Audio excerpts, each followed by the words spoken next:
እንደው እናንተ ቅሌታሞች ማለት ነው። ቢያንስ ደጋፊውን ባፈሩ ፈጣሪ ይፈሩ። ኧረ በፈጣሪ ይሄን ጨዋታ እንሸነፍ። ምድረ እከክ ማለት ነው። ቅሌታም፣ ውርደታም፣ ውዳቂ ውርደታም ክለብ ማለት ዩናይትድ እንዴት ነው በቀይ የወጣበት ቡድን 1-0 የሚመራ? ጭራሽ እኮ በቀይ የወጣባቸው እነሱም እኮ አይመስሉም እኮ ሲያስጨንቁ መውጫ መግቢያ እኮ ነው ያሳጡ። አንተ የበከትክ በቃ የለህም እኮ አትረባም። ጭራሽ አታፍርም። ቶፕ ፎር መግባትም ያምራል። በዚህ አቋመ ቶፕ ፎር ልገባ ይሄ ነው ቶፕ ፎር። እታች ነው የምትገባ። ከታች ወደ ላይ ቶፕ ፎር፣ ከታች ወደ ላይ ነው። ግን ማን ነው ቀይ ወጣበት?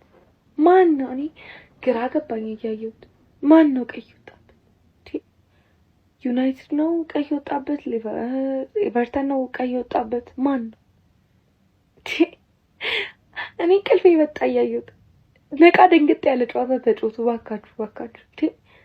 ህንድ ቱርክ ፊልም የማይመሰለኝ እኔ አሁን በእውነት እኔ ለዚህ ኳስ ብዬ እንቅልፌን ሰክሪፋይ አላደርግም፣ ልተኛ ነው። ግን ኤቨርተን ተጫዋቾች በጣም ቅሌታም ናችሁ። እርስ በርስ እንደዛ እንትን ማለታችሁ ከዩናይትድ ግራ አትብሱ።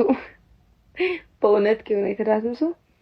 የዩናይትድ ደጋፊዎች ማለት ነው ቀይ ሳይወጣባችሁ ራሱ ጎዶሎ ናችሁ።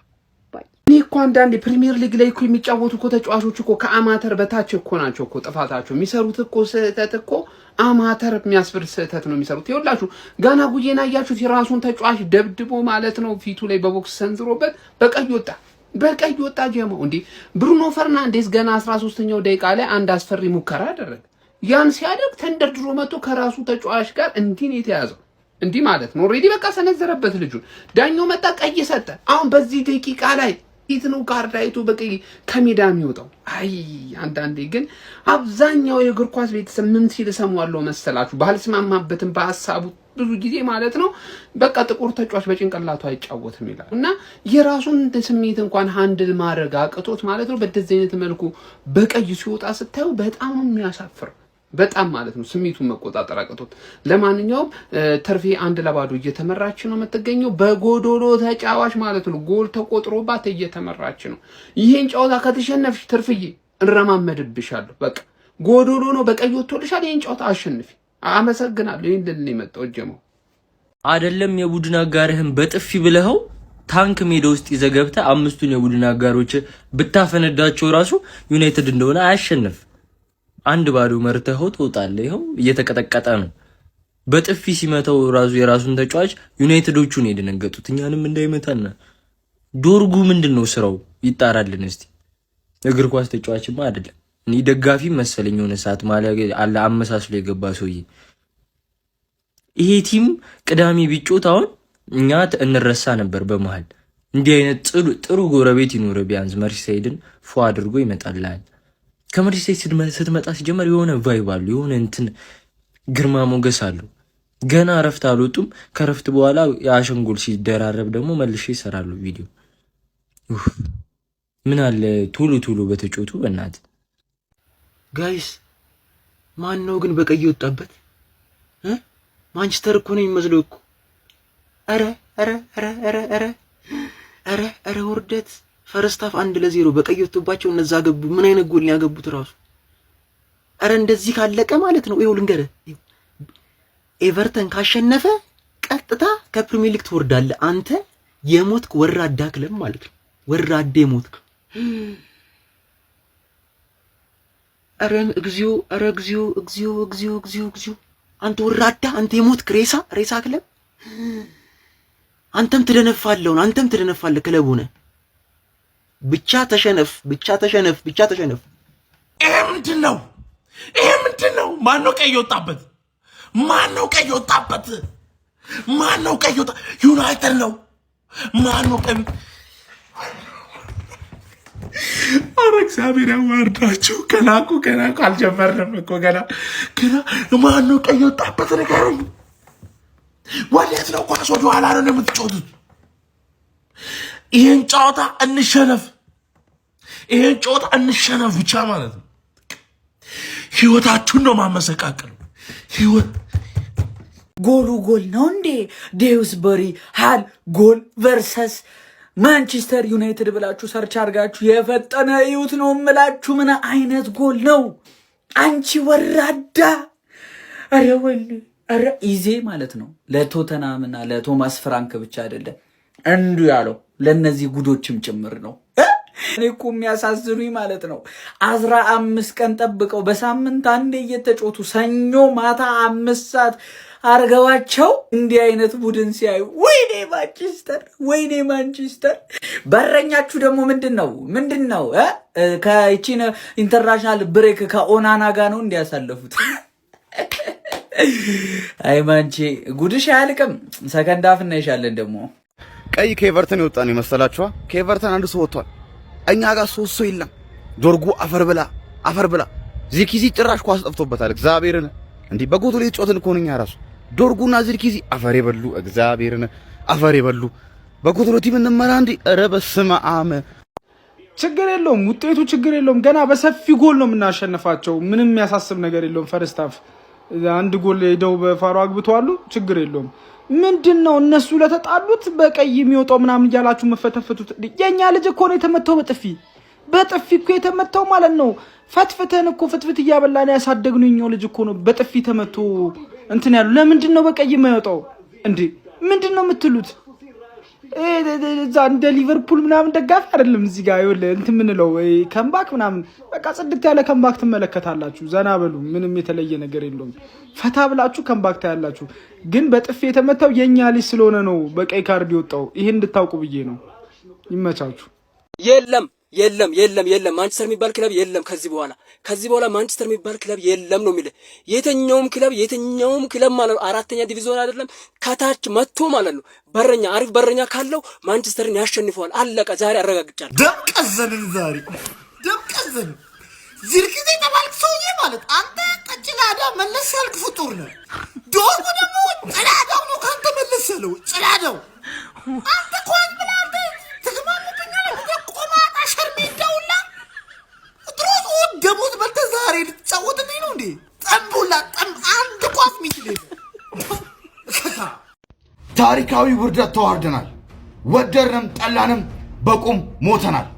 በውስጣችን ውስጥ ሐሞታችን የፈሰሱ እማይረቡ ታጋዮችን ይዘን እንዴት እንቅጠም?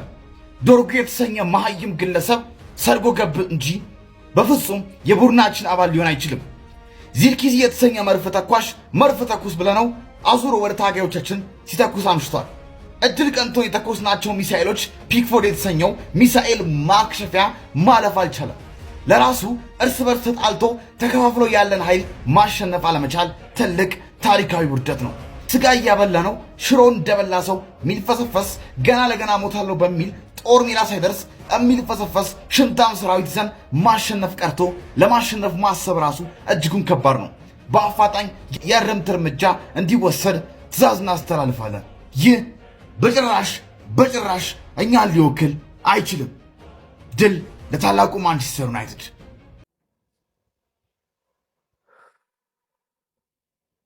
እንሰማለን አንፈርድም። የሆነ ሳምንት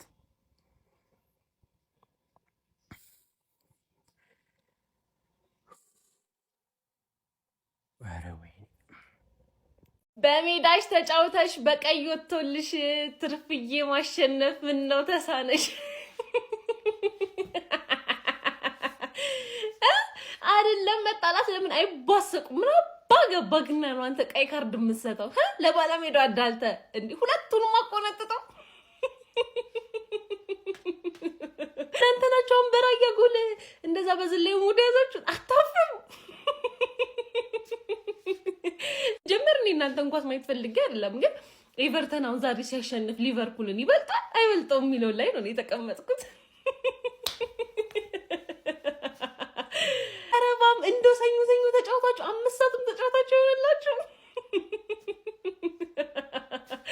እኔ አሁን ምን ብዬ ነው እሺ ማበሽቀው ነው? አሁን እኔ ቃላት አጣውኝ እኮ ነው። ምን ብዬ ላብሽቃችሁ? ራሽ በሜዳሽ መጥቶ ክሊንሺት ይዘብሽን። ኧረ ፒክፎርድ ግን ይላይ ሲጀምር በረኛው መኖሩ ነው እንጂ ታሸንፉ ነበር። እንዴ ይዝባችኋል። ያው ብሩኖ ይጠልዘዋል። የቀረው ደግሞ በረኛው ይዞ ለዛ እኮ ነው የተሸነፋችሁት። ምንድነው የተመለከትነው ጋይስ? እንዴ ማንቸስተር ዩናይትድ ከ70 ደቂቃ በላይ በጎዶሎ ተጫዋች ኤቨርተንን ኦልድ ትራፎርድ ላይ ገጥሞ የ1-0 የሆነ ሽንፈት ገጥሞታል። በ12ኛ ሳምንት የእንግሊዝ ፕሪሚየር ሊግ ጨዋታ ኤቨርተን ማንቸስተር ዩናይትድን 1-0 በሆነ ጠባብ ውጤት ማሸነፍ ችሏል። ይህንን ጎል ማስቆጠር የቻለው ተጫዋች ደስቢሪ ሆል በጣም በአስገራሚ ሁኔታ በከርል ነበረ በደካማ እግሩ ማስቆጠር የቻለው። ኤቨርተኖች በዚህ ጨዋታ ላይ 13ኛው ደቂቃ ላይ በጉዬ እንግዲህ በቀይ ካርድ ተሰናብቶባቸው በጎዶሎ ተጫዋች ነበር ጨዋታውን ለመጨረስ የተገደዱት። ይህም ደግሞ ጨዋታው ላይ ተጽዕኖ ይፈጥርባቸዋል ብዬ አስቤ ነበር። በርካታ የእግር ኳስ ተመልካቾችም እንደዛ ነበር ያሳቡት። ነገር ግን ማንቸስተር ዩናይትድ ላይ ስቲል በ10 ተጫዋች ከ70 ደቂቃ በላይ ተጫውቶም ቢሆን ለማሸነፍ ችለዋል ማለት ነው። ለማንቸስተር ዩናይትድ በጣም አሳዛኝ የሚባል ውጤት ነው። ከሰከንድ ሃፍ በኋላ የተለያዩ አጋጣሚዎችን ለመፍጠር ሞክሯል። ስቲል ግን በቂ አልነበሩም። ፒክፎርድ በጨዋታው ላይ አንዳንድ ጥሩ የሆኑ ሴቮችን አስመልክቶን ነበር ማለት ይቻላል። ዝርክዜ በተለይ የሞከራቸውን 2 የግንባር ኳሶች ያዳነበት መንገድ በጣም አስደናቂ ነበረ። ለማንኛውም ስለ ጨዋታው ሌሎች ምዕራፎች ከማውራት በፊት በናና ቤት ከ1ኛ እስከ 10ኛ ዲፖዚት ስታደርጉ እስከ 350 ብር ቦነስ ማግኘት ትችላላችሁ።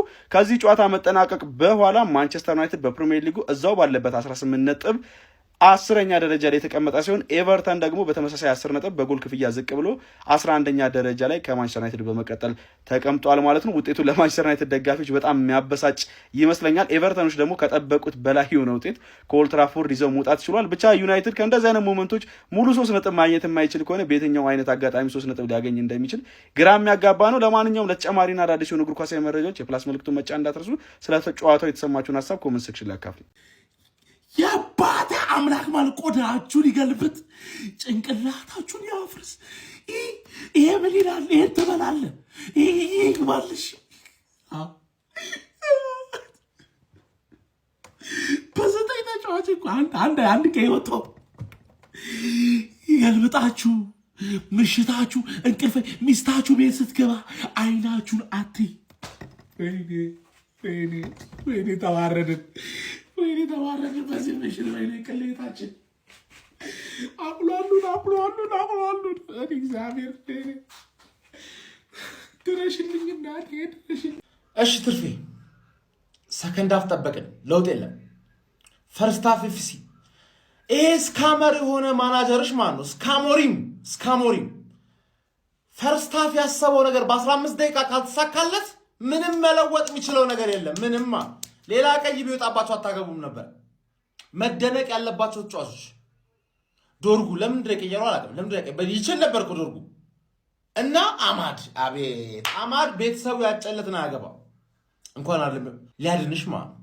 ስንቴ ነው ኳስ ሲሰጥ የነበረ አባት እንዴት አባቱ እንደሚችል ማለት ነው። ቀይሮ ማንን ያስገባ? እሱ ደግሞ ምክንያት አለ። ችግሩ ስካመር የሆነ ሰውዬ ማለት ነው። ፕሬዲክሽን ላይ ማን ዩናይትድ ዊን ብዬ ነበር እኔ ማለት ነው። ባር ላይ የሆነ የታየኝ መስሎኝ ዊን አልኩት ኤቨርተን ሚስቱ ብዬ ማለት ነው። እኔ ነኝ ማልችለው፣ እናንተ ናችሁ ማችሉት። ዩናይትድ ነው ማይችለው፣ ስካሞሪም ነው ማይችለው። ደግሞ እኮ አታፍሩ ማለት የዩናይትድ ደጋፊ ነው እኮ መጥቶ አትችልም ምናምን የሚለኝ። አንተ ነው ማትችለው። ማን ሚስትህ ኤቨርተን ምን ያህል ሚስትህ እንደነበረ ልንገርህ። በ33 ጌም ለሁለተኛ ጊዜ ነው ኦልድ ትራፎርድ መጥቶ ሲያሸንፍ። በታሪኩ ቀይ ወጥቶበት ኦልድ ትራፎርድ ሲያሸንፍ የመጀመሪያ ጊዜ ነው። ያን ያህል ነው ሚስት የነበረው እኮ በሰራ ላይ ፈርጉሰን እኮ ኤቨርተን ምን ያህል ሚስት እንደነበር ልንገር።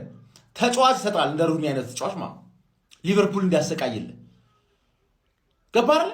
አሁን የሊቨርፑል ጠላት ያንተ ጌታ በሜዳማ ስካሞሪም አውት በል። አሁን የዋንጫ ቡድን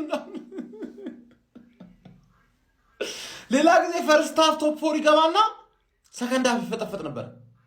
ቶፕ 4 መግባት ሲያቀተው ፈርስት ሃፍ ማለት ሲገባበት ማለት አራላሽ ሰከንድ ሃፍማ ስትራቴጂ ያልቃል። 15 ደቂቃ ብቻ ነው። 15 ደቂቃ ብቻ ነው ስትራቴጂ ያለቀ ማለት ስካመር ነው። ምድራችን በእግር ኳስ ታሪክ ካየቻቸው አሰቃቂ አሳፋሪና አንገት አስደፊ ውጤት ማንቸስተር ዩናይትድ በሜዳውና በደጋፊው ፊት አስመዝግቧል። ለዛውም ኤቨርተን 13ኛው ደቂቃ ላይ በቀይ ካርድ ወጥቶበት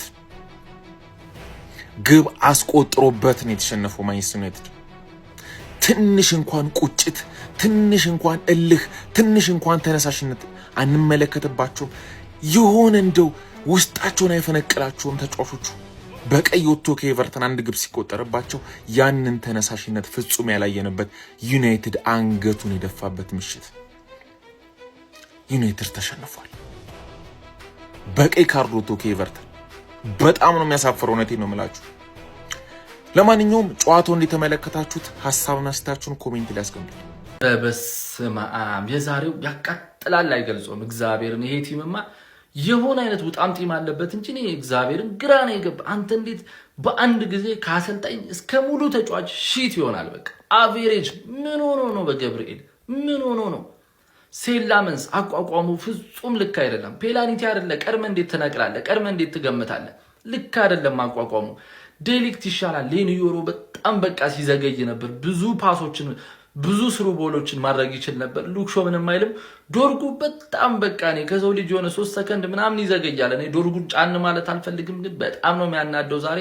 አማድ ዲያሎ፣ ብራያን ምቤሞ ውሳኔዎቻቸው የነሱ አልነበሩም። ውሳኔዎቻቸው ጋርናቾ እና ራሽፎርድን በቃ ውጠው ነው የሚመስለው ማለት ነው። ካዝሜሮ ምንም አይልም። ዘርክዚ ልክ አልነበረም ፓሶቹ ምናምን። ብሩኖ ፈርናንዴዝ ይወላችሁ እኔ ጋይስ በቃ ብሩኖ ፈርናንዴዝ እኔ ከኔ በላይ ብሩኖን የሚወደው የለም። ግን በዚህ ሰዓት 8 ቁጥር ቦታ ለዩናይትድ አይደለም ለኤቨርተን አይመጥንም። እግዚአብሔርን ምን እኔ ብሩኖ ፈርናንዴዝ አይናክ የሆነው ለምንድን ነው? ምንድነው ጥቅሙ? ይከላከላል፣ ፓስ ያደርጋል፣ ቻንስ ክሬት ምንም ቻንስ ክሬት እንኳን ቢያደርግ ማለት ነው የሚያበላሽው ኳስ ብዛቱ። ዛሬ አሁን እሱ መቀማት አቅቶት በገባው ቀን ዞሮ ማን እንደሚወቅስ ራሱ አላውቅም። እግዚአብሔርን ምንም እየጠቀመን አይደለም። ለምን እኔ ቤንች እንደማይሆን አይገባኝም። ሩበን አሞሪም በጣም ፕሪዲክተብል ነበር። ችግር የለም በቃ ታክቲክ እኮ ሊባልን ፕላን ቢ እንዴት አይኖርም? በቃ ረጃጅም ኳስ እንዳይጫወት ሴስኮ የለም። ስለዚህ ኤቨርተንም ወደ ኋላ በሎ ብሎክ ተጠቅጥቆ ሲከላከል ከባድ ስለሆነ ከኋላ መስርተን ኤቨርተን ፕረስ እንዲያደርግ ጋብዘን ከኋላ የሚለቁትን ስፔስ በብራያን ምቤሞ እና በአማድ በፈጣን ተጫዋቾች ለማጥቃት ነበር የሞከረው። ኦብቪየስሊ በቃ ከኋላ መጫወት እንደማይችል ስላወቁ ኤቨርተኖች ተጭነው ተጫወቱ። በቀይ እንኳን ወጥቶባቸው ማለት ነው። ታክቲካቸውን አልቀየሩም። በነገራችን ላይ እስከ 60 ምናምን ደቂቃ ምንም ሳይፈሩ ምንም ሳይደናገሩ በሚድ ብሎክ እና በሃይ ፕሬሲንግ ነው ሲጫወቱ የነበረው ማለት ነው። እንዴት ፕላን ቢ አይኖርም? በቀይ ወጥቶል እንዴት በቃ በቀይ እንደወጣልህ እኮ ወዲያው በዛው ኢንቴንሲቲውን ጨምረ ጎል አግብተህ ለማሸነፍ ነው የምትሞክረው። ኦልድ ትራፎርድ አይመስልም። የማሸነፍ ፍላጎት የላቸውም። ሰከንድ አፍ በቃ አላስፈላጊ ክሮሶች። ለማን ነው ክሮስ የሚደረገው? አንድ የሚገጭ ተጫዋች በሌለበት ዘርክዚ አይገጭ። እነ ማጓይር የሉ፣ እነ ሴስኮ የሉ። አንድ ተጫዋች ሲወጣ ጨዋታ የሚገለብጥ የለ ወደ ግራ ወደ ቀኝ። በደንብ ሜዳውን ለጥጠ አስፍተ 1-1 እየተጫወት ስፔስ ሲፈጠር ስፔሱን ታጠቃለ እንጂ አነሰሰሪ ክሮስ ብዛቱ ስለ ሁሉም ነገር ነው ዛሬ ደስ የማይለው። ሁሉም ከና አሰልጣኝ ከነ ተጫዋች ምንም ደስ አይልም። እኔ ፒክፎርድ ግን የዘርክዚ እንኳን ምን አይነት ሴቭ ነው! ለማንኛውም በጣም ነው የሚያቃጥለው ማለት ነው። በጣም